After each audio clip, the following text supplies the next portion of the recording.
All right, let's dive into the life of one of history's most epic and honestly, most contradictory figures, Genghis Khan. We're going to peel back the layers of legend to uncover a shocking statistic, a brilliant battlefield trick, and one of the most enduring mysteries he ever left behind. Let's get into it. So let's kick things off with a statistic that's, well, it's hard to even wrap your head around.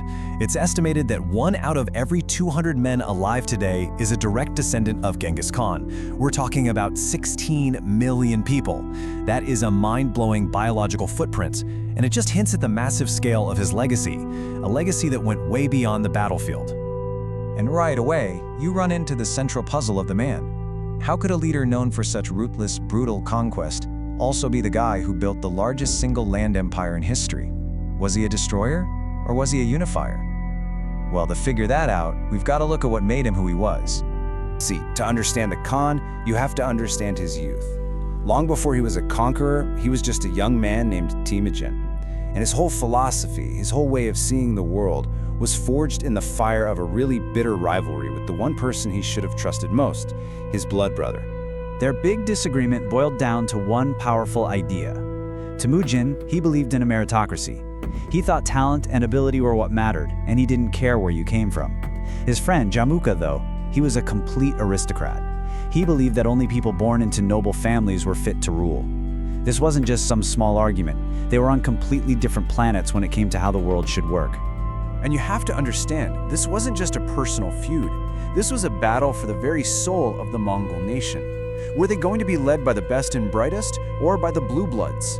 The outcome of the war between these two former friends was going to decide everything. So eventually it all comes to a head in this huge, pivotal battle. But when Temujin finally faced Jamuka, he was severely outnumbered. He knew brute force just wasn't going to cut it. He was going to have to outthink him. So put yourself in his shoes for a second. What's the challenge? How do you make your much smaller army look absolutely massive and terrifying? How could he possibly win the battle before a single sword was even drawn? The answer? Well, it's a brilliant piece of psychological warfare. His solution was so simple, it was genius. It's called the 5 fires trick. The night before the fight, he told every single one of his soldiers to light 5 campfires instead of the usual one. Now, imagine you're one of Jamuka's scouts looking out from a distance. You don't see one army's campfires. You see what looks like an army 5 times bigger than you expected.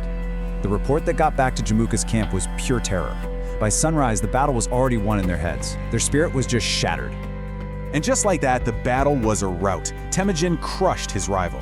With Jamuka defeated, the last obstacle to a unified Mongol people was gone. The tribes came together under one banner, and in 1206, they gave Temujin a new name, Genghis Khan, the universal leader. So now, as the undisputed universal leader, the Khan turns his attention outward. And the empire he built was just as full of contradictions as he was.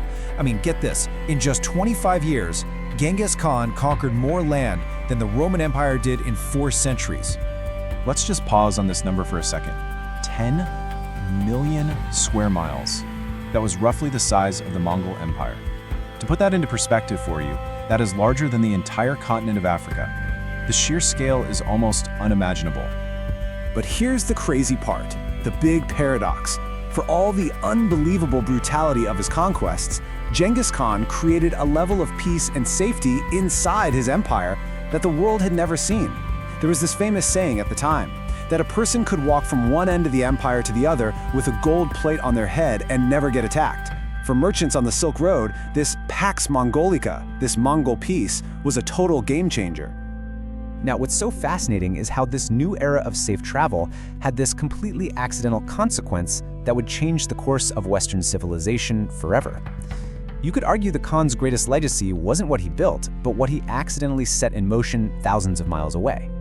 You see, because the Silk Road was basically a secure superhighway under Mongol rule, trade and ideas started flowing between East and West like never before. And with that trade came some pretty crucial Chinese technology.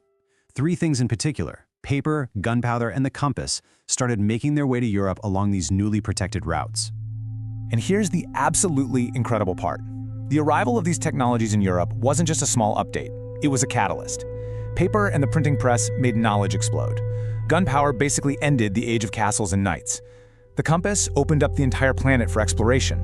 It's kind of crazy to think about, but in a very real way, a Mongol warlord helped light the spark for the European Renaissance. But for all the light his empire spread, the Khan's own end is shrouded in darkness. In 1227, Genghis Khan died, and he took one last, massive secret with him to the grave. It is one of the greatest mysteries in all of archaeology. I mean, we've found the tombs of Egyptian pharaohs and Roman emperors, but the final resting place of the man who ruled a territory bigger than Africa, it's completely lost. Why? Well, the answer is pretty simple. He demanded it. The secrecy around his burial was absolute and absolutely brutal. He was put in an unmarked grave. But that's not all. Legend says the 2,000 people who prepared his funeral were all executed to keep the location a secret. Then, the soldiers who carried out that execution were themselves killed. The goal was to literally erase the location from human memory. These are his supposed last words spoken to his sons. And they really capture the insane scale of his ambition, right? Here's a guy who conquered a territory the size of Africa and still felt like his work was unfinished. He left behind a legacy of conquest, but also a challenge. So we're left with this huge question. Was Genghis Khan a genocidal maniac responsible for the deaths of millions? The historical record is pretty clear. Yes. But did he also, somehow, create a tolerant, merit-based society that accidentally sparked a global exchange of ideas and helped shape the modern world? Incredibly, the answer is also yes. And in that massive contradiction lies the true, enduring secret of the Great Khan.